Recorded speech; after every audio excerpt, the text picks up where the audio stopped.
Hey Ringside Crew. Welcome to the internationally known Dudes at Ringside podcast. And now here's your host, Joe Panther III. Hello there, wrestling fans, and welcome to another episode of the internationally known Dudes at Ringside podcast. I'm your host, Joe Panther III, and man, today, fans, put the spotlights on, get your popcorn ready, because let's give a warm Dudes at Ringside return to Jay George. Welcome back.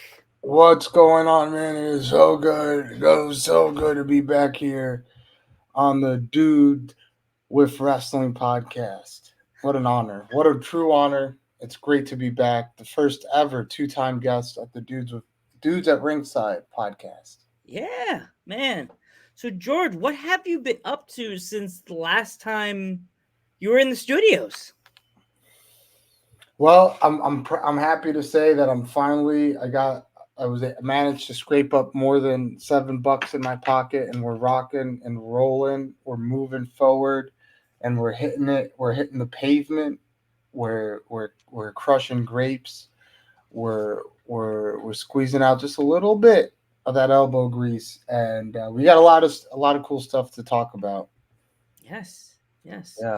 So, like, Right? Like, what's been going on? Like, yeah, what's been going on with you, George? Like, I've been just hitting that pavement, doing that internationally known that cat dance. You know, the white cat with the black and white on its face. yeah. That's me every time an interview happens. I'm like banger, banger, banger. So, like, what have you been up to? Where have you been? Where have you been traveling to? Felix the cat. Yeah, that's me. I'm grabbing all the food off the garbage cans and putting it on my bread. Like, Yeah, there you go. I always wanted to have one of those big sandwiches that they would make in the cartoons, like in Scooby Doo. They would make it. They'd be like this big. And he just goes, Yeah.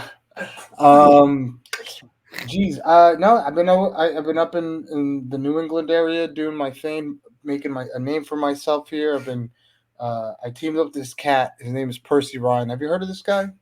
Percy. Yes, I know Percy, the king of Cap. Cap, bro. Cap. Wait, Is what? that Percy? Percy. Is that Percy Ryan? No, Percy. I'm thinking there's another guy in Boston that says Cap.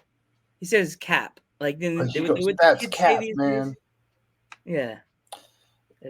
No, the Percy Ryan. He's a cat we've been teaming up in New England, but he's also a New York guy.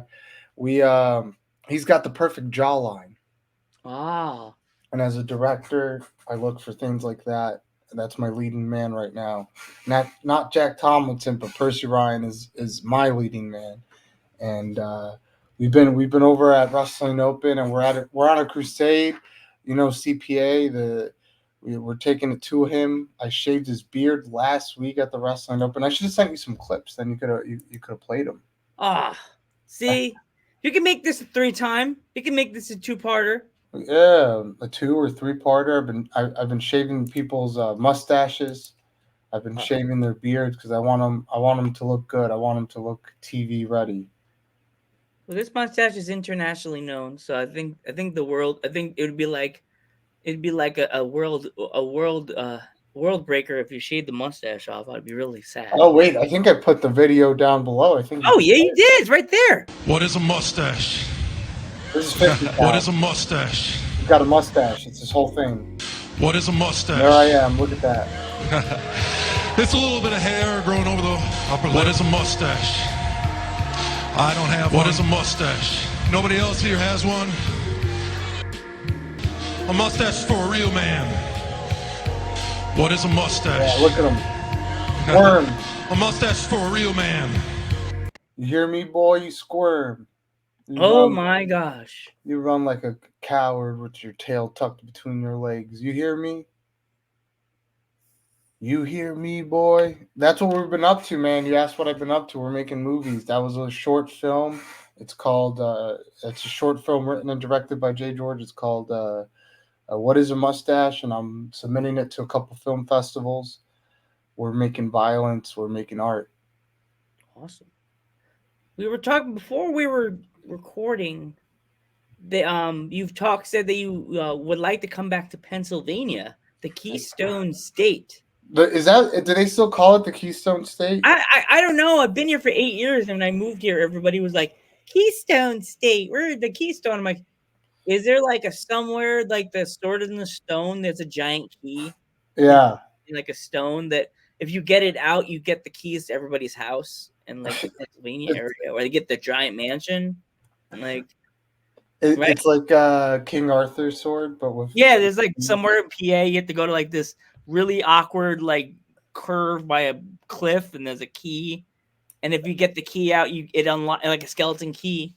It opens a really cool mansion like Batman's house or something yeah. like, It also grants you access to every Wawa with in the state. or Sheets Or or the Sheetz. Sheets. I'm a Sheets guy through and through, and Sheets that is good. and because you were talking about that when I would travel to Pennsylvania, I was doing shows in Hazleton. I know Hazleton. Um, there's a Sheets down the street after the venue. I always go there, and I was always blown away with how great their menu was. And you compare it to Wawa, I just can't help but feel like there's something missing there. And the other reason why I like Sheets is also because I'm a Special Olympics athlete. They donate to the Special Olympics, so that's a good thing. Good. And actually, Wawa takes money from the Special Olympics. Oh, yeah. Everybody takes money. They take money and give money. Like That's how it is. Nothing's for free. Nothing. Not even like you try to trade stickers with people, and they're like $5. I'm like, but I want to trade you. I take it. It's like this, like in insurance. You get in a car accident and you think you'll be covered. They'll take care of it, but like, oh no, they're gonna make sure they check every single possible thing before they even give you some of that money.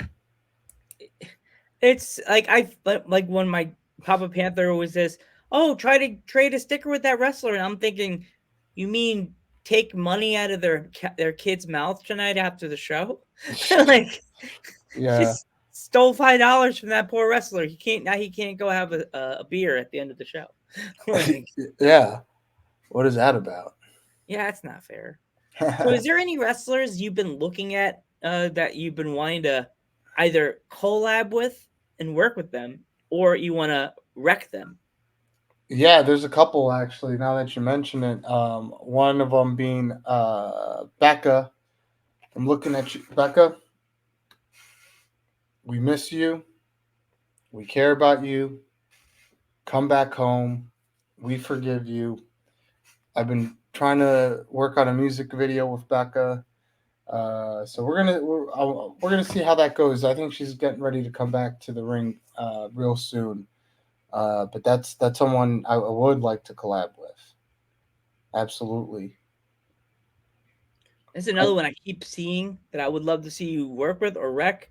Little Mean Kathleen. Little Mean Kathleen. Yeah, Little Mean Kathleen. I would never say this to her face, but she's I think one of the most entertaining wrestlers out right now. And I have a show coming up. I don't know when this is coming out, but this show's this Saturday in Amesbury, Rad Pro Wrestling. It's 90s wrestling with a flair, with a different attitude. It's not like any other independent wrestling show you've ever been to. It's got it takes all these different wrestlers that you might be used to seeing, and they give them a different character. And Little Mean Kathleen does a character there called Roberta Gingersnap, and she's a rapping granny. Wow. Yes, she's great. And the character is absolutely brilliant.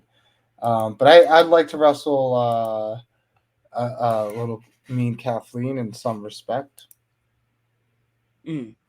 Like, I've said this like a few weeks ago to a wrestler.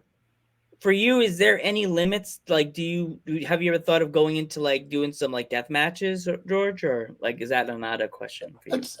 That's interesting you bring that up because I've been I've been thinking about maybe dipping my toe into the water. I've done some matches this past couple months. I did a show for Blitzkrieg Pro. It was at a at a festival in Worcester, Massachusetts, and it was we wrestled on the stage at the Palladium, which is a famous venue, and it was a no ring match, and it was, hardcore rules, and I kind of I digged it. I didn't feel out of place. Mm. And Yeah. yeah, like it's weird to say this, George, but there's a lot of wrestlers that you ask that question to, and Mm-hmm. they're like, absolutely not. Like I had a young lady just recently. She's another good one. You should definitely look her up. Sam Street. She's from Virginia. Okay. And I asked her that same question, and she was like, absolutely not, Mr. Panther. Joe, I would never do a death match. That stuff is nothing against the wrestlers that do it, but I can't. Like, no. I want to No. do deathmatch, maybe, perhaps, but there's someone I've been watching since I started in this business is Matt Tremont, who's the king of the deathmatch, and I had a talk with him the other day. I told him he's got to slow it down. He's got to chill out with this deathmatch stuff because he's destroying his body. He's destroying his family by doing this, by continuing to do this to himself. And I feel like maybe someone needs to talk some sense into him. And I'm starting to realize that maybe that one person that could talk some sense into him is me. You know what I'm saying? Because I'm not close to the situation. If you're his friend, you're gonna be like, oh, good job, keep doing what you're doing. But I'm not his friend like that. You know what I mean? I'm on the outside looking in, and I'm watching from the outside a man destroy himself, and it's not cool. It's not fun Yeah. anymore. Where's the entertainment value on that? I've seen too many. If you watch Dark Side of the Ring, that one episode about deathmatch wrestling, do you ever watch that episode? Of course. Ugh. Me and my buddy, I got my buddy to watch Dark Side of the Ring, and he doesn't watch wrestling, and he watched it. He watched Dark Side of the Ring, Mm-hmm. and he's just like astounded by everything that's happened so far that he's watched. And I'm doing the can't wait till we get to the deathmatch episode. He's gonna die. He thought the Macho Man being all creepy with Elizabeth, and then finding out Lex Luger's not so much, and then finding out all the crack and the heroin and the Oh my goodness. this and then that and the wrestling, and then here comes the deathmatch episode's just gonna make it go. I'll take aka Ghostbusters reference. I'll take the next one. Like, the elevator. It's like, what are you guys? Some kind of a cosmonaut? No, someone saw a cockroach on 12. I'll Yeah. take the next one. I think I'll wait for the next one. Yeah, he's been watching pay-per-views with me on like WCW. He watched the Rumble. He got excited about WrestleMania, the old WrestleManias. Show him that one. He's gonna be like, so you go to deathmatch shows? No. I don't go to deathmatch shows. Even my dad, even Papa Panther's like, so are we gonna go? And I'm like, you want to go to a deathmatch show? That's not a smart idea, Pops. No. I'm sure you can handle it. My dad's a hardware guy. I'll just tell him we need to get a poncho and those big goggles. Yeah. Big hardware gloves to watch the whole show. So you said your grandfather was a wrestler. Yeah, was a wrestler. Yeah. He wrestled under the name Joe Panther. Yeah, but it was Joe Panther. Wait, Jose, well, Joe. Jose Quinones, the Panther. Yes. Wow. So what territory was he? He was the East Coast territory, so it was New York all the way up to Maryland. Yes. Wow. So did you ever get to see him wrestle? It was so far back. It was like Vince McMahon's dad kind of stuff. Right. That was like the green. I call green gray the green gray area of the TV wrestling stuff. Yeah. Like there was a video that was surfacing around that it had like old school matches on it, and I thought it was my dad swears my grandfather is in one of those videos. But that's interesting. That's pretty crazy. And like people have come up to my sister's a nurse, and they've gone, "Oh, I think I have video footage of your grandfather wrestling," and my dad's like, "Brooklyn style, fuck out of here. That's lies. Do you see it? Don't believe it." Like, it just didn't exist back then, huh? Because the footage did exist, but it was hard to come by because it was that old. the old videos that were like greenish, black, and either it's black. It was like eight. They would shoot that like on 8mm. Yes, the So 8mm videos. he was probably what, like in the 60s, right? Yeah, 50s and 60s. Yes. I found his I think I found his profile, and it says he did a couple WWF shows Yeah. in late '63, and he wrestled Mr. Wrestling Tim Woods, which is he was a big star. Yeah. That's crazy. Yep. He got his this hearing as like a 8 to 9-year-old little boy that your grandfather wrestled. Yeah. Made me one of those little kids that everybody hated because they're like, "Oh, I like Hogan, I like Macho Man, I like Mr. Perfect." I'm like, "Who you like?" I like Hogan, but my grandfather wrestled. Like that was me. You would Like always have to make sure that. Oh, did you know my dad was also? my kids, like I was that kid that everybody's like, "Shut up, Jug! Eat your damn lunch." That was me the whole fucking time. Did they believe you when you would say that? Like they look at me like how little kids are. They always have that second thought. They're like, I don't think so. No one believes this case. Fucking lie. He's hyperactive. Who believes this little jibber jabber kid? This little Puerto Rican kid with puffy hair and a squeaky voice. Who's gonna believe the little squeaker Joe? Wee wee.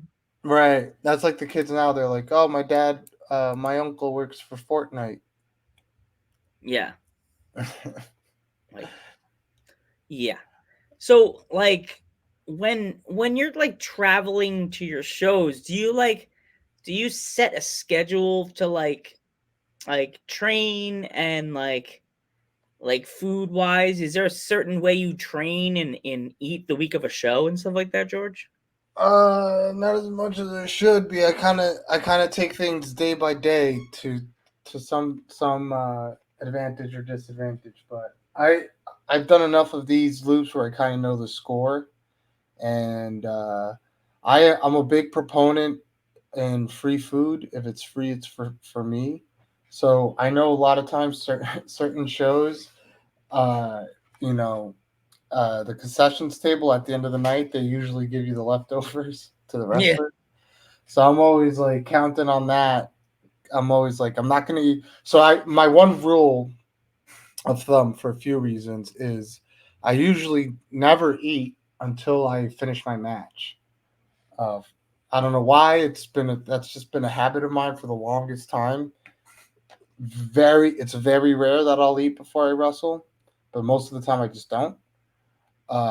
And obviously, by the time I finish wrestling, the show's over. I'm starving, and a lot of these places don't really have catering, so I'm always hoping the venue they'll be like, "Oh yeah, here, have these hot dogs, have this leftover pizza that's been out here for 4 hours." Oh jeez.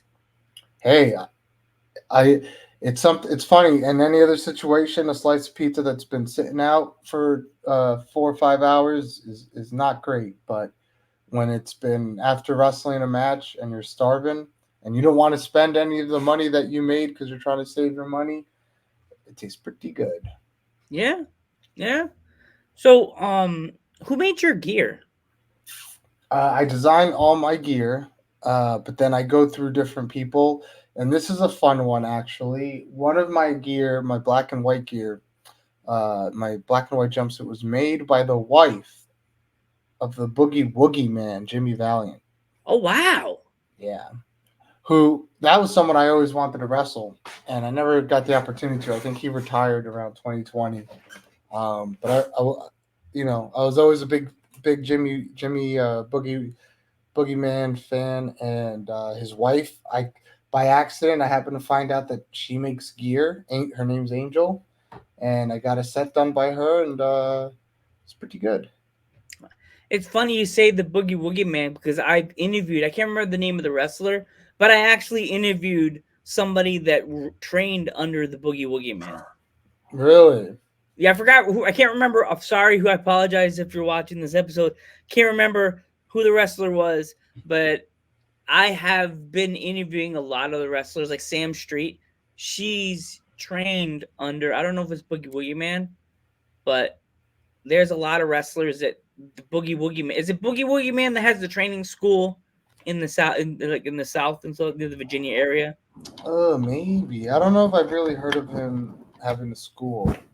There's one of them that's is this training school, and I've been getting his wrestlers right. And it's funny that I don't realize what school they train under, and then they say it, and I'm like, but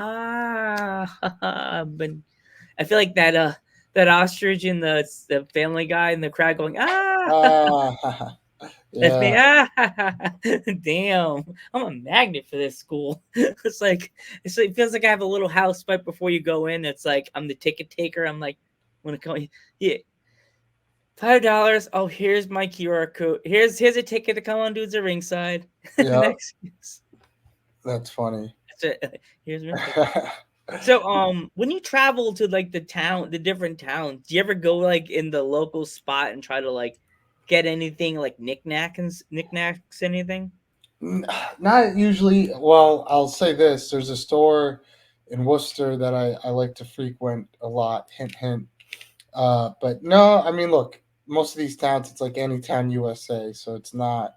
There's nothing really too out of the ordinary. Usually, that'll be like if I travel internationally, like when I went to Germany or China. I went to China. They took us to this. They call it the Old Town, and I got this like really nice fan somewhere here. But yeah, usually, I mean, what am I gonna get at a Allentown rest stop? I'm gonna get a shot glass that It says says Allentown, Allen. Yeah, welcome to Allentown. or you can find one that has a cow on it, like some. These were some of the wrestlers that were uh, on that show that your grandfather did for Vince Senior. Miguel Perez Senior, Mm. Pedro Morales, Yep. former WWF champion, Edward Carpentier, which is a legendary guy, Boris Malenko, Oh wow. father of Dean Malenko, I was about to say. some guy named Skull Murphy, who I never heard of, but the main event, also, I mean, this is a killer match right here. Killer Kowalski versus Bobo Brazil. Wow. Literally a who's who. And then the main event was Bruno Sammartino versus Gorilla Monsoon. Oh wow. You really got this one deep. That's cool, dude. Yeah, I'm a big wrestling historian guy, so I like my wrestling history. If I could ever, because we have a bunch of my grandfather's shirts. If I ever meet you, I'll definitely have to grab one of my grandfather's T-shirts, and I'll give you one. Oh, dude, I'd like that. If you ever come to the next show in New York, I'll grab, because I always go to like PPW. I got asked to come to NYWC this coming weekend yeah. in Long Island. My first, actually, this is like version of the Rock's phrase. Finally the Rock has come home. I'm gonna do that when I'm right in front of the NYWC building. Finally, the Panther, and then I'll back up in front of the NYWC letters. Has You got this thought out. home. What was that? You got this one thought out. You got your big return already laid out. Yep, I'm returning to my old stomping grounds. July 13th. I'm over at VPW. I want you to come out for that one. I'll let you know, because my job, I'll tell you when we're not recording, they're kind of like They're saying no wrestling. They're hitting me in my wrestling button, if you know what I mean. They're just like my parents were when I was younger. No wrestling. Yeah, they want me here. They're every Saturday. Every Saturday. No fun for Joe. Which is not doesn't lend itself well to the world of wrestling, because a lot of the shows only happen to be on Saturday.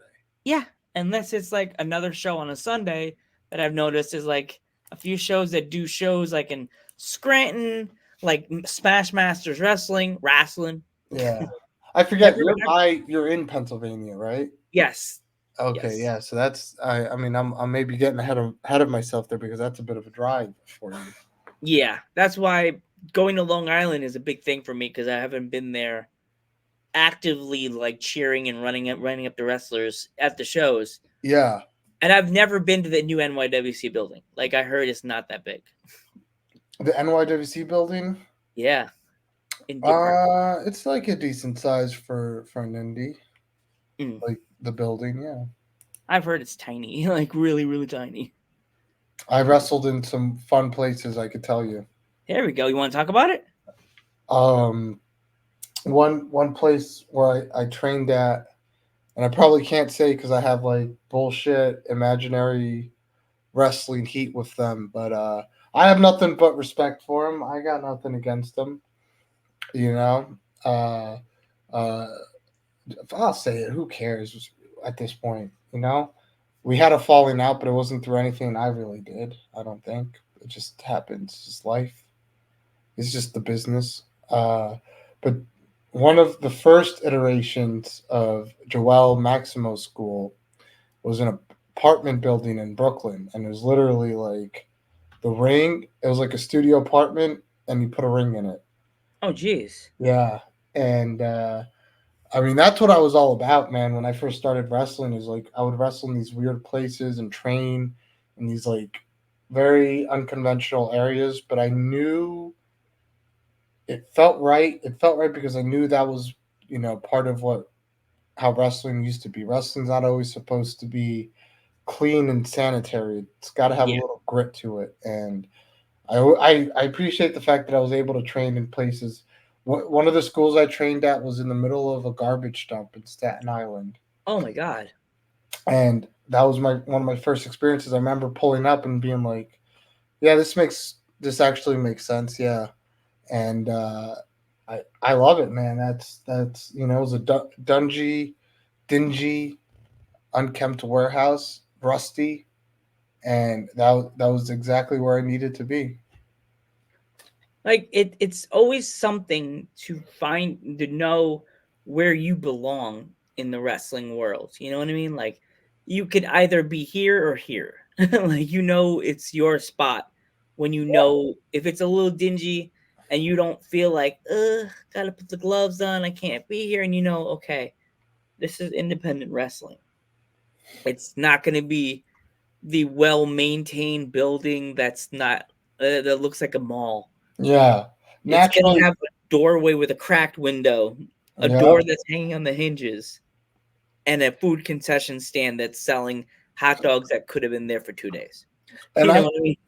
and I've been to some of these other schools that are well kept and have a nice little space, and they have a lot of space, and I don't see a lot of the same output as some of these other places that have the grit to them, because I think maybe people get too comfortable and uh, you get stagnant. You stay in the same spot. Yeah, that's totally true. Like, I've gone, here we go. Papa Panther didn't understand this till we went to PPW for the first time. We went to a promotion that's run out of Allentown. Mm-hmm. The show was in a dance hall, like a party hall. I can't remember the name of the place. It was a firefight place, but owned by firefighters. There was no barricade. It was like no barricade in front of us. And then the next show we go to is PPW when there's barricades. We're live on Fight TV, right in front row. And I told my dad, we're gonna be live today. He's like, what do you mean by live? They're taping? Yeah, they're taping. They're live on an app tonight. And he's like, wow, we went from the basement to the luxury house. Jeez. Like Yeah, the wrestlers, here we go. This place was this place, the roof, I felt bad for the high flyers. yeah. Pretty much they were holding on to the roof like this to jump off the top rope, and they had to push off of the place with the dance hall. Mm-hmm. Yeah. and then you went to the big pay-per-view taping. Yeah, the one in Slatington that like the roof is high. The roof, there's lots of space. There's like 5 or 6 tables set up with different wrestlers walking around, talking to you, shaking hands. And the other one, they had like a room full of tables, wrestlers I didn't even know. But the roof was so small, and there was a fat guy there wrestling, and I was going, I'm gonna die today. This fat wrestler is gonna fall out of the ring. Oh and no! fall on me, and the rings, I'm just gonna die. He didn't fall me. he rolled out of the ring, Jay, and fell on the floor, and it felt like, you know, when Earthquake used to stomp on the You can floor, feel it. the ring would shake, and you feel like you're doing it in your bedroom. You're like, oh my God, Mom, Earthquake. This guy fell on the floor, Jay, and the chairs jumped. Like, That's a big boy. yeah, the floor jumped, and my dad's like, oh shit. Do you remember who that was? I don't remember what wrestler that was, but he was a big boy. He was a big boy. The promotion was called House of Pain. Oh man. It was once owned by John Rambo, which was part of NW. He was an NWA wrestler. John Rambo. Sounds familiar. Is it House of Pain with a Y? Yeah, I think I or Y. I can't remember, but they do a lot of small venue shows. I know that. Yeah. But they're good promotion. They have a lot of like they don't just have like they don't do storylines. They're like, if you're wrestling against whoever, and the next time you probably won't wrestle this same person again. Yeah. It's Well, different. there's Allentown, right? Yeah, Allentown area. Yeah, it's a nice Yeah. promotion, and I was because when I got the ticket for the show, it was like a benefit for him, and I didn't think it was gonna happen, and then I get a call from this number I didn't know, and I got the son, and he's like, "Oh, my dad wants to talk to you," and I'm like, "Your dad?"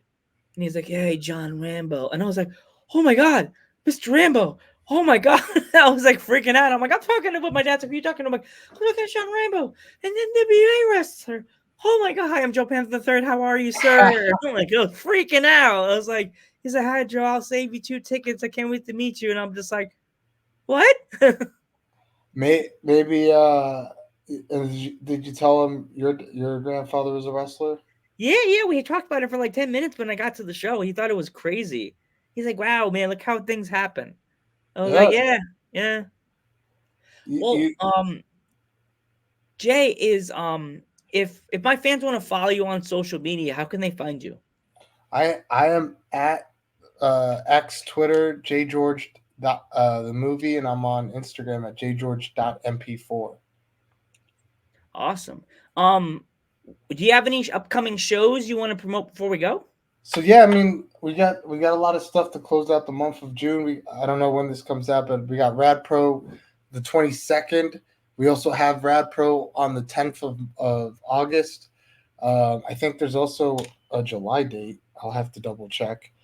And then we got a lot of stuff going on. We got VPW the 13th of July. We got Wrestling Open every Thursday forever live on IWTV. I understand you're all the way in Pennsylvania and Worcester's away from you, but the beauty of it is you can watch it live every Thursday on IWTV.